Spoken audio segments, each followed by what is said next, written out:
Selamat datang di materi kedua mata kuliah pemrograman web client.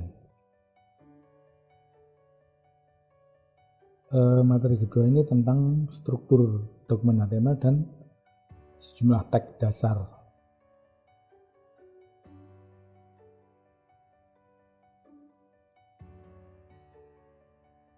Yang pertama,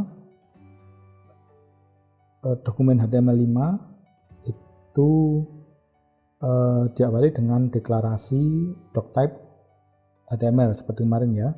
Jadi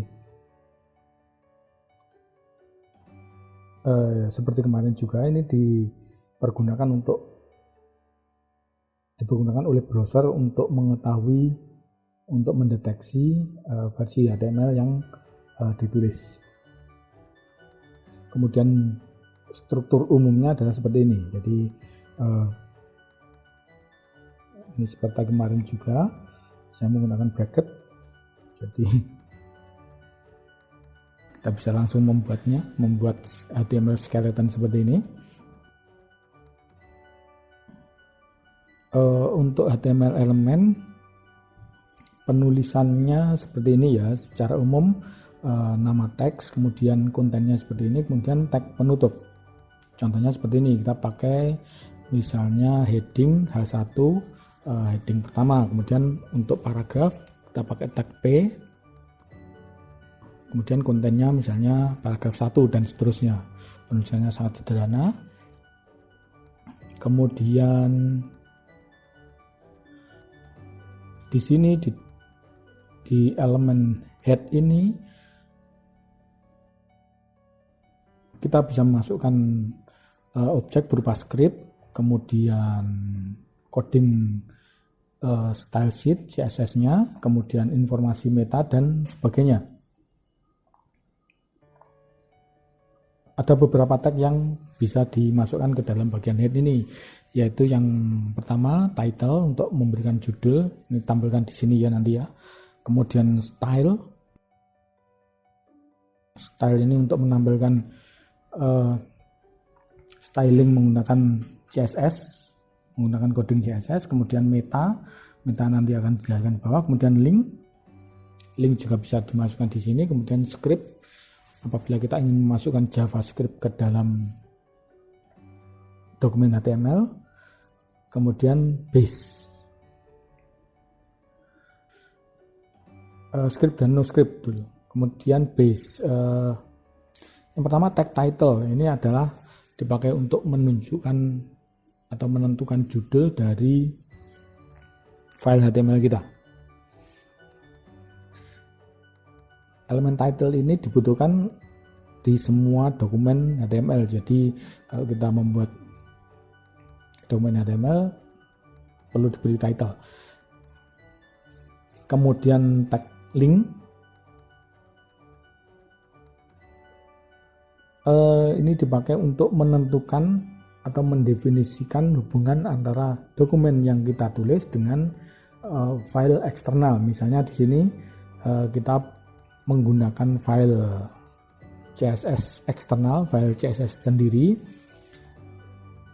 Penulisannya seperti ini: link, relation, style sheet, type, text CSS, kemudian href-nya ini mengacu pada file CSS yang akan dipergunakan. Link ini dipergunakan apabila coding CSS yang kita masukkan itu terlalu besar apabila kita masukkan ke dalam bagian head ini. Jadi kalau dimasukkan di bagian head bisa saja sih, tapi ada kemungkinan filenya menjadi sangat besar dan lebih sulit dibaca nantinya. Kemudian text style dipergunakan untuk menentukan style yang akan dipergunakan di dokumen HTML itu. Misalnya seperti ini kalau kita ingin menambahkan style langsung ke dalam file HTML.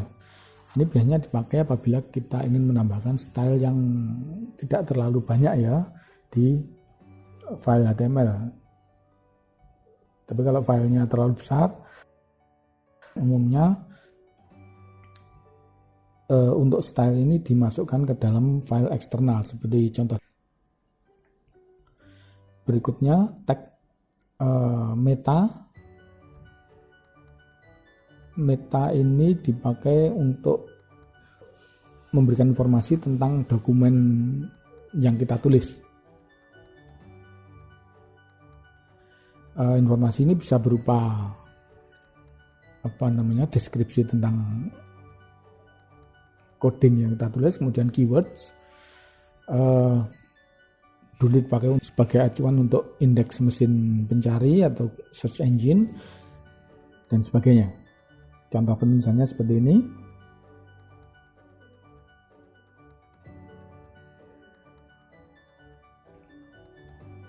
Kemudian teks HTML biasanya ditulis secara berpasangan seperti ini ya.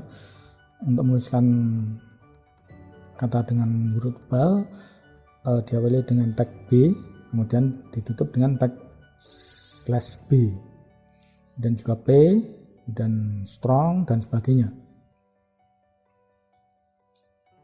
Tag yang bagian depan ini disebut sebagai tag awal atau tag pembuka, kemudian yang kedua adalah tag akhir atau tag penutup yang ditandai dengan seperti tadi ada tanda slash tadi.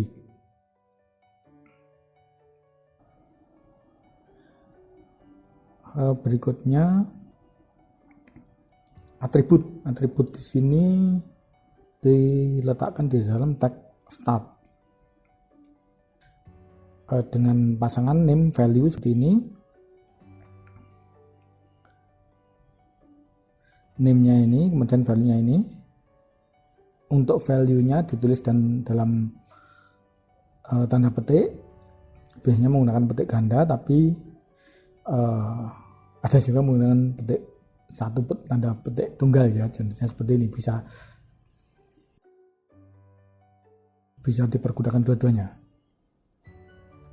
Berikutnya ada beberapa tag yang perlu dipertimbangkan. Sebenarnya ini cukup banyak ya. Anda bisa lihat di W3 Schools. Ini ada misalnya doc type seperti tadi, mendefinisikan jenis dokumen, kemudian defines, menentukan hyperlink pakai A, kemudian ABBR, menunjukkan abbreviation atau akronim, ini jarang digunakan, kemudian address ini juga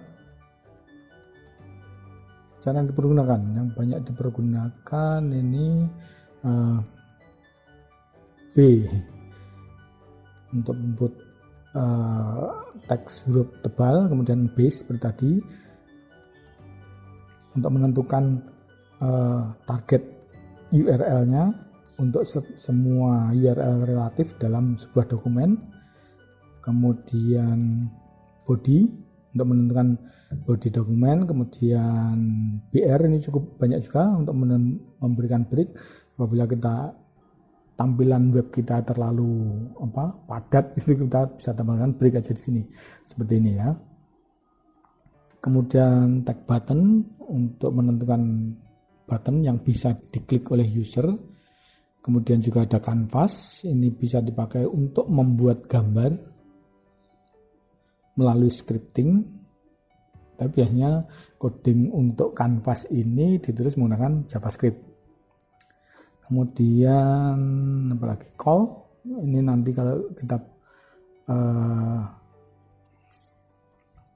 kita menggunakan kolom. Kemudian apalagi yang cukup umum,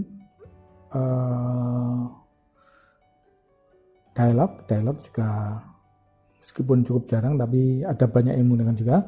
Kemudian div ini sangat banyak menggunakan. Div ini menentukan sebuah bagian dari dokumen atau section. Kemudian ini DL dan DT. DL itu menentukan description list, kemudian DT menentukan term dari list yang kita buat tadi. Kemudian form untuk menentukan form. Head, beda ya head sama header ya. headnya ini memuat metadata informasi tentang dokumen, kemudian kalau header menentukan header dari komen dan sebagainya.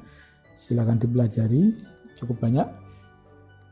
Kemudian ada beberapa karakter yang dipakai sebagai keyword dalam dokumen HTML.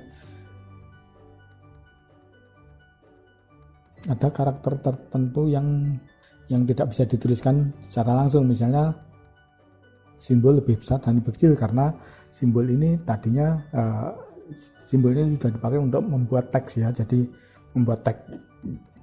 Jadi kalau kita ingin menuliskan lebih besar, kita tambahkan coding seperti ini, dan LT, kemudian lebih besar, dan GT. LT seperti bisa diperkirakan ya, lesser than, kemudian GT greater than. Kemudian untuk menampilkan copyright juga penulisannya dan copy. Kemudian untuk menampilkan summation atau kayak sigma ini, dan sum, dan seterusnya. Oke ya, untuk coding khususnya, untuk coding berikutnya kita bisa lihat di W3 Schools. Mungkin cukup sekian untuk pertemuan kedua. Untuk tugas silahkan lihat di e-learning. Sekian dan terima kasih.